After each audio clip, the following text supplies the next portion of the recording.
माझी टीम आहे आणि त्यात मी समजा काही ओरडलो तर राग येतो, रुसवे फुगवे होतात, मग ते टोकाचं पाऊल असं की टीम सोडून जातात.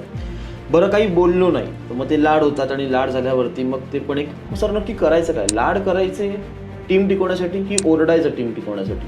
खूप जास्त लाड पण करायचे नाहीत आणि खूप जास्त ओरडायचं पण तुम्हाला नाही आहे टीमवरती.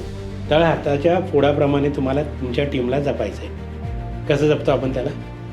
त्याप्रमाणे. खूप जास्त लाड केले तर टीम तुमचं काय ऐकणार नाही. बरोबर. ते त्यांच्या मनाचं करत राहतील. काही लोकांना, काही लिडरला मी पाहिलेलं आहे, आपल्या टीमसोबत खूप जास्त कॅज्युअल होऊन जातात. खूप जास्त मजाकी अंदाज, खूप जास्त उठणं बसणं, खूप जास्त त्यांच्या पर्सनलमध्ये जाणं, खूप जास्त आपल्या पर्सनलमध्ये त्यांना आणणं, ह्या सगळ्या गोष्टी अनप्रोफेशनल गोष्टी आहेत.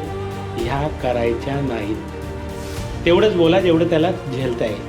आणि कधी कधी माणूस आहे, माणसाला राग येतो. तुमच्याकडून चुकून तुम्ही रागावून जर तुमच्या डाऊन लाईनला ओरडला असाल आणि तुमचं मन सांगतं हे चुकलं किंवा तो नाराज आहे, सॉरी बोलून टाका ना.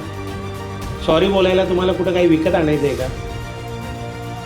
ॲमेझॉनवरून मागवायची का फ्लिपकार्टवरून मागवायची? नाही, काहीच नाही. का किराणा दुकानामध्ये जाऊन विकत आणायची? दे रे एक सॉरी 1 किलो. काही नाही, फ्रीमध्ये आहे. तुम्ही बोलत नाही का? कारण इगो तुमचा आहे ना. बरोबर. इगो तुमचा तुम्हाला इगो तुमचा मोठा होतो. जितका इगो तुमचा मोठा होईल वजन तुमचं वाढेल, उडणार नाही तुम्ही, अचीवमेंट नाही होणार. तो आपके जेब में दोनों में से एक रहेगा, या तो ईगो को रखो या तो अचीवमेंट को रखो.